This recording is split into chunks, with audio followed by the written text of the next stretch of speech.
Alors, sur la question de faut-il boraxer les oxydes de zirconium, c'est toujours mieux de faire un test. Donc, j'ai sorti deux oxydes de zirconium de 6 mm. J'en prends un, celui de droite, que je vais boraxer généreusement. En fait, je vais le tremper directement dans le borax en pâte. Comme ça, voilà.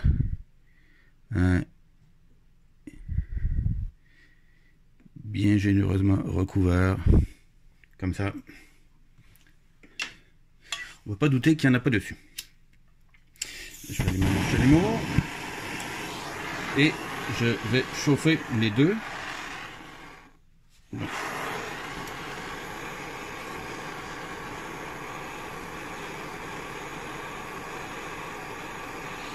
Ben, j'ai eu un doute aujourd'hui. Ça fait longtemps que j'ai pas fait ça. Et en mémoire, je pensais que c'était pas en fait, il fallait mettre du borax. Et puis là, je me dis que peut-être que c'était moi qui est complètement dans l'erreur, que je m'en souviens plus. Donc celui de droite est bien chauffé. Voilà. Bon, ils sont bien rouges.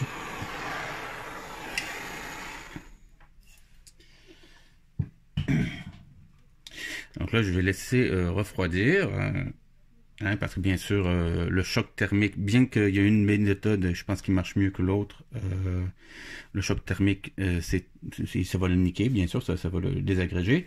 Donc je vais laisser refroidir, je vais les mettre dans l'acide et dans le dérocher, et je vais les sortir pour les montrer tout à l'heure. Ils sont bien froids.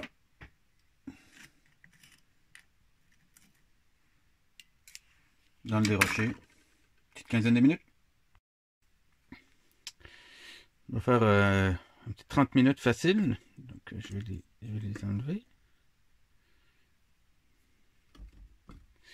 Je les rince bien. Je vais le mettre sur le même charbon que tout à l'heure.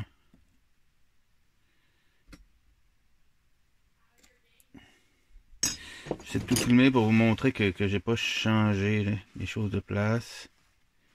Voilà. Je pense que déjà on voit une différence dans l'éclat.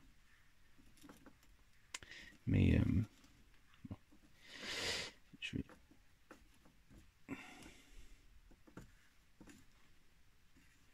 Donc comme j'ai dit, déjà on voit une différence dans l'éclat. Mais je vais aller sous le binoculaire pour finir la chose. Alors.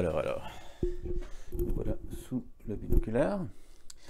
Alors, peut-être que par rapport à la caméra, celui de gauche apparaît un peu flou parce qu'il brille tellement que l'ordinateur un peu capote et j'ai pas la possibilité de jouer tant que ça sur la lumière avec cette caméra-là. Et donc, on voit très bien la différence. Celui de droite est vraiment cramé. Il n'y a à peu près rien à faire avec ça, c'est pas possible. Hein? Il est vraiment bouffé. Donc ça, il est fini. Et tandis que celui-ci, ben, ça s'est bien passé. Alors bien sûr, il faut faire attention au choc thermique. Bien sûr que même si on les chauffe, il ne faut pas souffler dessus par après. Et donc c'est possible de chauffer l'oxyde de zirconium sans le briser. Donc pas de borax, le borax le nique solide. Voilà, voilà le petit test pour vous.